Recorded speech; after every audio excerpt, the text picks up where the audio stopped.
Praise lord, హల్లెలూయా. దేవునికి స్తోత్రం. ప్రభు పరిశుద్ధ గణనామానికి మహిమ కలుగును గాక.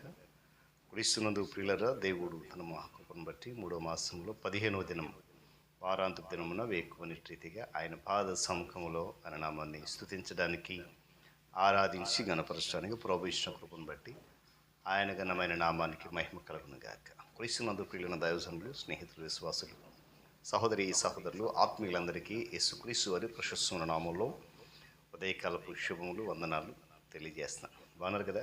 చాలా సంతోషం. రండి, ఈ దినము కూడా ప్రేమతో ఆహ్వానిస్తూ ఉన్నాను.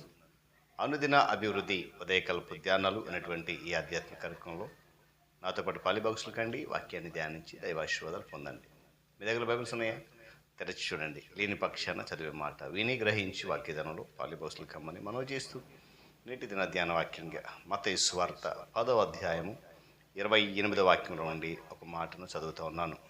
మరియు ఆత్మను చంపనేరక దేహమును చంపువారికి భయపడకుడి, కానీ ఆత్మను దేహమును కూడా నరకములో నశింపజేయగలవానికి మిక్కిలి భయపడుడి. దేవుడు మాటలు మన కొరకు దీవించును గాక. తర్వాత కళ్ళు మూసుకుందాం. ప్రార్థన. ప్రేమ కలిగిన తండ్రి, వందనాలు. మహాగరుడ, మనోహరుడ, సర్వాధికారి, అత్యున్నత సింహాసనముపై ఆసీనుడా మా తండ్రి, మీకు వందనాలు. తిరిగి మనకు నూతన ఉదయకాల సమయంలో వేకువని రీతిగా నీ పాద సముఖంలో ఉండి నిన్ను స్తుతించడానికి కృపనిచ్చే దేవా, మీకు వందనాలు. మీ కృప చాటున దాచి నడిపించారు ఆయన. ఈ ఆధ్యాత్మిక కార్యక్రమం అనేక మంది బిడ్డలు వీక్షిస్తున్నారు, బలపరుస్తున్నారు. మరింతగా బలపరచండి, దీవెనలు నింపండి.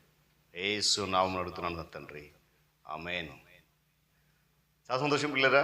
మరొకసారి దేవుని వాక్యాన్ని నేరుగా ధ్యానం చేయడానికి ప్రభు కృపనిచ్చాడు. చదువున వాక్య భాగం మనందరికీ తెలుసు అనుకుంటున్నాను నేను. సర్వసాధారణంగా మనము అనేక మందికి లోకంలో ఉన్నటువంటి వారికి భయపడుతూ ఉంటుంటాం. కానీ వాక్యం చెప్తుంది ఏంటంటే, కేవలము శరీరాన్ని లేక దేహాన్ని చంపే వారికి మాత్రమే భయపడవద్దు, అవసరం లేదు. ఎవరికి భయపడాలి మీరు అని అంటే, ఆత్మను దేహమును కూడా, రెండింటినీ కూడా గమనించాలి. గడిచిన 3 దినాలుగా ఎందుకు ఆత్మను సంపాదించాలని మనము ధ్యానం చేస్తున్నాం. ఎందుకు సంపాదించాలి? కారణం ఏంటంటే, క్రీస్తును అంగీకరించని ప్రతి ఆత్మ యొక్క అంతము బాధాకరం. నరకం నిశ్చయం. అగ్నిగుండములో రాత్రి మంగళ్ళు అవి బాధపడుతూ ఉంటాయి. నరకము నోరు తెరుచుకుని ఉన్నది, ఎవరు వస్తారా, ఎవరు మృంగేద్దామా అని. కారణం, అది అపవాది యొక్క అధికారంలో ఉంది కనుక, అపవాది గర్జించు సింహంలో తిరుగుతున్నాడు కనుక ఎవరిని మృంగేద్దామా అని చెప్పేసి నోరు తెరుచుకుని ఉంది. జ్ఞాని అయిన సొలొమోను అంటాడు ఒక మాట, ఒకనికి సరైన మార్గము ఉంది కానీ అది చివరికి మరణానికి నడిపిస్తుందని. వేశ్య గృహము నరకంలోనికి నడిపిస్తుందని వాక్యం చెప్తుంది. చూడాలి, మనలోని ఆత్మ నిత్యము నిలవడానికి ప్రభు కృపనిచ్చాడు. అది నిత్య అగ్నిలోనికి వెళ్ళేటువంటి విధానంలో మనం ప్రవర్తించకూడదు. క్రీస్తు లేకుండా ఒకడు మృతి చెందితే వాటిని ఏం చేస్తారు తెలుసా? ఎవరు తీసుకెళ్తారు తెలుసా? అపవాది అతని దూతలు అగ్ని గంధకముతో మండేటువంటి గుండంలోనికి ఈడ్చుకుపోతారు. ఆనోకు చనిపోయినప్పుడు, లేక మోషే చనిపోయినప్పుడు, మోషే యొక్క దేహం కొరకు యుద్ధం జరిగిందట.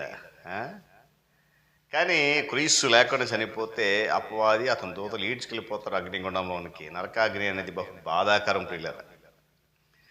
ఇనుమును కరిగించి కుమ్మరించినప్పుడు అది ఎంత వేడిగా ఉంటుందో అంతగా నరకాగ్ని బాధ ఉంటుందట.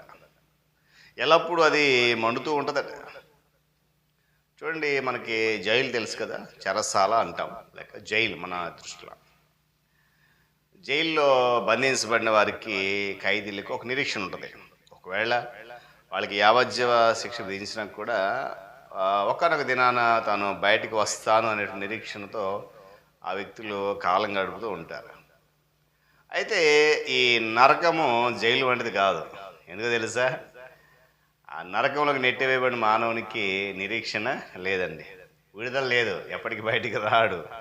ఎల్లకాలం కూడా నరకంలోనే బాధపడుతూ ఉండాలి. జైల్లో ఉన్న వ్యక్తి ఒకనొక దిన బయటకు వచ్చి తిరుగుతూ అవకాశం ఉంది, కానీ నరకంలో వెళ్ళిపోతే బయటకు రావడానికి అవకాశం లేదు. దాని ఉదాహరణ, నరకం నెట్టివేయబడిన ధనవంతుని గురించి మనం చూస్తే, పాతాళానికి వెళ్ళిపోయిన తర్వాత జ్ఞానోదయమైంది బాబు గారికి. కదా. అప్పటి వరకు జ్ఞానోదయం అవ్వలే, నరకం వెళ్ళిపోయాడు. ఏమండి, నరకంలో వేదన పడుతున్నప్పుడు కలిగింది ఆత్మల భారము ధనవంతునికి. అయితే అది కాలము గతించిన తర్వాత వచ్చినట్టు భారం. ఈరోజు మనం గమనించాలి, సమయం ఉండగానే సద్వినియోగం చేసుకుని బైబిల్ మనం చెప్తుంది. ఎందుకో తెలుసా, ఆ సమయం దాటిపోయిన తర్వాత వచ్చేటువంటి పశ్చాత్తాపం అది దేవుని లెక్కలోకి తీసుకోడు కూడా.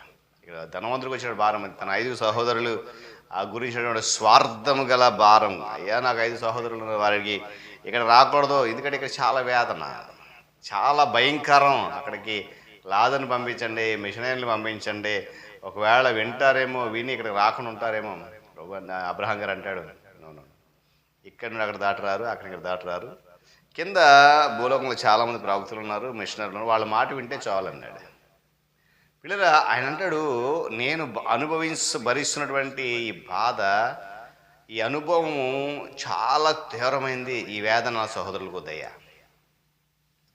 యేసుక్రీస్తు ప్రభు వారు ఆయన అతని 5 సహోదరులు ఆ కొరకు మాత్రమే కాకుండా 5 ఖండములందు ప్రజల కొరకు ఆయన గాయాలు కలిగి ఉన్నాడు.